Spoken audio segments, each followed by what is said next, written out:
দাও। হানজালার স্ত্রী ডাক দেয়, ইয়া রাসূলুল্লাহ, ইয়া হাবিবাল্লাহ, সব শহীদদেরকে দেখা যাচ্ছে, সবাই বাবা তাদের সন্তানদেরকে নিয়ে যাচ্ছে, স্ত্রীরা তাদের স্বামীদেরকে নিয়ে যাচ্ছে। ইয়া রাসূলুল্লাহ, ইয়া হাবিবাল্লাহ, আমার স্বামী হানজালাকে তো আমি দেখতে পাচ্ছি না। আমার স্বামী হানজালা শুধু কি তা না, ইয়া রাসূলুল্লাহ, হানজালার একবার ঘোষণা আসছে যুদ্ধের ময়দানে যাওয়া লাগবে, ঘোষণা আসছে যুদ্ধের ময়দানে যাওয়া লাগবে। হানজালা রাসূলের আজাল্লে তরিকার আজাল্লে পর্যায়ে একজন সাহাবী হানজালা সবেমাত্র নতুন বিবাহ করেছেন। সবেমাত্র কি করেছেন ভাই? নতুন বিবাহ করেছেন। এদিকে আল্লাহু আকবার, নতুন বাসর রাত্র, নতুন বাসর রাত্র, সাহাবী বাসর রাত্র পালন করবে, এমন সময় ঘোষণা আসছে রাসূল যুদ্ধের ময়দানের জন্য ডাক দিয়েছেন। রাসূল যুদ্ধের ময়দানের জন্য ডাক দিয়েছেন। হানজালার নতুন আপন স্ত্রীকে ডাক দিয়া বলে, স্ত্রী আমার, তোমার সাথে হয়তো আমার আর দেখা হবে না, তোমার সাথে হয়তো আমার আর কথা হবে না, জান্নাতে হয়তো তোমার সাথে আমার দেখা হতে পারে। রাসূল যুদ্ধের ময়দানের জন্য ডাক দিয়েছেন, আমি যুদ্ধের ময়দানের জন্য যাইতেছি, যদি শহীদ হয়ে যাই আমাকে ক্ষমা করে দিবা। যদি শহীদ হয়ে যায় কি করে দিবা? আমাকে ক্ষমা করে দিবা। হানজালার স্ত্রী ডাক দিয়া বলে, স্বামী আমার, আপনি ফরজ গোসলটা আদায় করে নেন। হানজালা বলে, এই সময় আমার হাতে নাই, রাসূল যুদ্ধের ময়দানের জন্য ডাক দিয়েছেন, আমি যুদ্ধের ময়দানে চলে যেতে হবে। উহুদের প্রান্তরে চলে গিয়েছেন।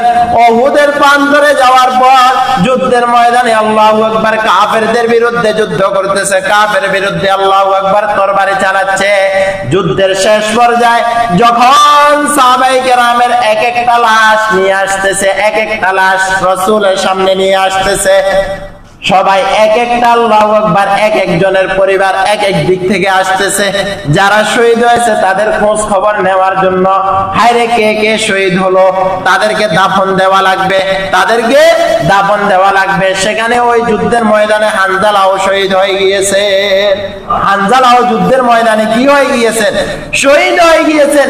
রাসূল সাল্লাল্লাহু আলাইহি ওয়াসাল্লাম সাহাবায়ে কেরামকে হুকুম দিল যে যারা শহীদ হয়ে গিয়েছে তাদের লাশগুলো আমার সামনে নিয়ে আসো। সবাই লাশগুলা সামনে নিয়ে আসতেছে, সব পরিবারে এক একটা নিয়ে যাইতেছে। তাদেরকে রাসূল সাল্লাল্লাহু আলাইহি ওয়াসাল্লাম হুকুম দিল, তারা শহীদ হয়ে গিয়েছে, তাদেরকে গোসল দেওয়ার দরকার নেই, যেভাবে শহীদ হয়েছে যে কাপড়ে আছে তাদেরকে ওইভাবে দাফন করে দাও। হানজালার স্ত্রী ডাক দেয়, ইয়া রাসূলুল্লাহ, ইয়া হাবিবাল্লাহ, সব শহীদদেরকে দেখা যাচ্ছে, সবাই বাবা তাদের সন্তানদেরকে নিয়ে যাচ্ছে, স্ত্রীরা তাদের স্বামীদেরকে নিয়ে যাচ্ছে, বাবারা তাদের স্বামীকে নিয়ে, সন্তানকে নিয়ে যাচ্ছে। ইয়া রাসূলুল্লাহ, ইয়া হাবিবাল্লাহ, আমার স্বামী হানজালাকে তো আমি দেখতে পাচ্ছি না, আমার স্বামী হানজালাকে তো আমি দেখতে পাচ্ছি না। ইয়া রাসূলুল্লাহ, হানজালার উপর কি আল্লাহ কি নারাজ কিনা আমি তো জানি না। হানজালা তো ফরজ গোসল করে আসে নাই, এখন হানজালা কোথায়? হানজালাকে তো ফরজ গোসল আদায় করতে হবে, হানজালার গোসলের প্রয়োজন, তাকে তো ওইভাবে দাফন করা যাবে না। রাসূল সাহাবায়ে কেরামকে হুকুম দেওয়া, আমার সাহাবায়ে কেরাম তোমরা যুদ্ধের ময়দানে একটু তালাশ করে দেখো না, দেখো না হানজালার লাশটা কোথায়, হানজালাকে কেন পাওয়া যাচ্ছে না।